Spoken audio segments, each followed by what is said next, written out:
మహాభారతం 74 సైంధవుడి తండ్రి మరణం. అర్జునుడు వదిలిన పాశుపతాస్త్రం సైంధవుడి శిరస్సును ఖండిస్తూ వెడుతుంది. దాంతో అతని శిరస్సు గాలిలో బంతివలె తేలుతూ ఉండగా మొండెం నేల కూలుతుంది. సైంధవుడి శిరస్సు నేలపై పడకుండా చూడమని, అది నేరుగా వెళ్లి అతని తండ్రి అయిన వృద్ధక్షత్రుడు ఒడిలో పడేలా చేయమని చెబుతాడు కృష్ణుడు.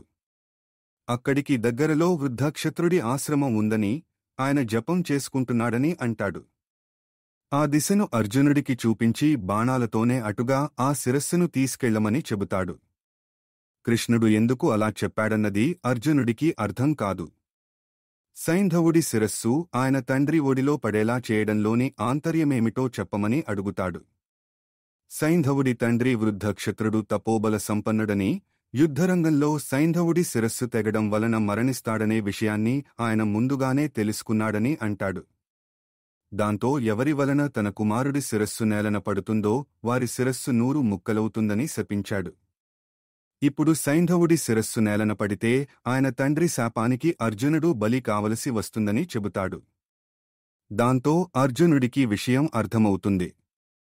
అప్పటివరకు తన బాణాలతో సైంధవుడి శిరస్సు నేల రాలకుండా ఆపుతూ వచ్చిన అర్జునుడు ఆ శిరస్సును కృష్ణుడు చూపిన దిశగా కొడతాడు. దాంతో సైంధవుడి శిరస్సు నేరుగా వెళ్లి ఆయన తండ్రి ఒడిలో పడుతుంది. జపంలో ఉన్న ఆయన ఒక్కసారిగా కళ్ళు తెరిచి చూసి ఉలిక్కిపడి పైకి లేస్తాడు. ఆయన ఒడిలోని సైంధవుడి శిరస్సు క్రింద పడుతుంది.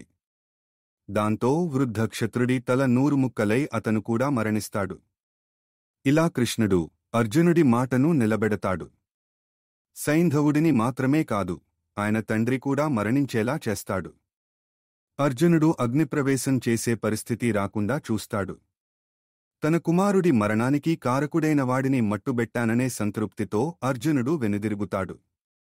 కౌరవులు మాత్రం భారమైన మనసుతో తమ శిబిరాలకు చేరుకుంటారు.